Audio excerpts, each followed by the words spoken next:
Hello, it's Nemesis Nick here. I'm a keen fan of the Eurovision Song Contest. It's time to talk Eurovision. Now, if you've been watching my Eurovision videos so far, you may have noticed I usually wear a t-shirt with a slogan on and say the slogan as part of my closing message. However, for this video, I'm wearing my UEFA Euro 2012 t-shirt. Poland and Ukraine were the host countries of UEFA Euro 2012, and this video is about Ukraine's entry to the Eurovision Song Contest 2021. That being Shum, sung by Goa, or Goa. Last year, Goa were going to represent Ukraine with the song Solove. As we all know, the Eurovision Song Contest 2020 was cancelled, so Goa never had the chance to perform Solove in Rotterdam. That was last year, and Goa are back this year with the song Shum, which translates as noise. The first time I watched the official preview video of Shum, I noticed the style of singing is similar to Solove. Both Solove and Shum sound unusual to me, sort of like Chinese or Japanese style songs.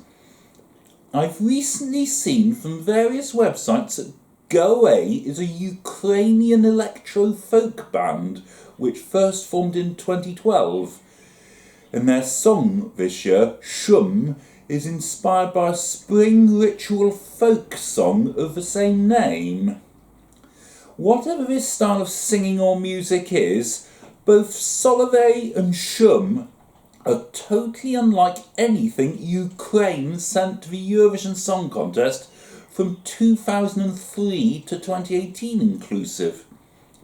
It's worth pointing out that Solove would have been the first time a song sung entirely in Ukrainian represented Ukraine at Eurovision. But being as the contest didn't happen last year, Shum will now be the first song from Ukraine to take that accolade.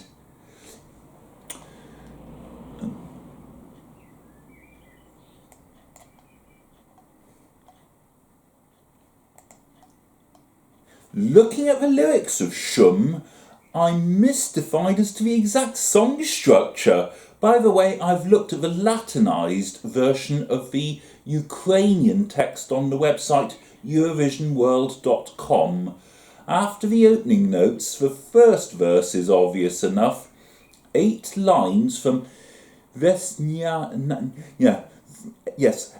lines from Vesniano Choko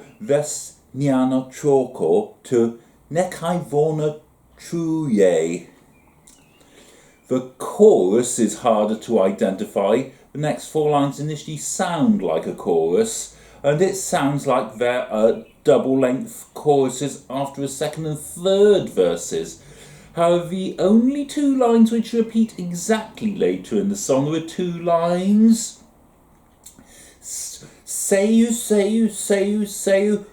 Konopalechke, Seju, Zelen Esenke. Each instance of those 2 lines is preceded by a pair of lines which varies each time. It would appear to me as though the chorus is really just the 2 lines starting Seju, and each pair of lines preceding those is a pre-chorus, unusual to say the least. Between the first chorus and the second verse, the sound of a wind instrument, presumably some sort of flute, provides a filler. Presumably someone on stage will appear to be playing such an instrument at that moment in the song in Rotterdam, or in the live on tape performance. The next stages of a song of a second verse, and then the double-length pre-chorus stroke chorus pairing. After that there is a rather unusual sound, followed by more use of the wind instrument. In the video some slow dancing appears at that point, Presumably there'll be some slow dancing on stage at that point in the video, in the performance. The final verse and the final double-length pre-chorus chorus pairing are sung at a much faster tempo to the earlier equivalents in the song, presumably to make that part a little different to the earlier parts of the song. The final instance of Zelen Esenke goes high-pitched and the singer holds the final note, thereby adding another but memorable moment to the song. Altogether an unusual style of song to say the least, but that's what Ukraine wanted this year. Will it work at Eurovision? Time will tell how Goe sing this live at Rotterdam or in a live on tape performance. It'll be interesting to see how this is staged. No doubt there will be dancers who will dance slowly or quickly at the applicable points in the song. Flame effects, either real or video images on the background screens, may also be included in the performance.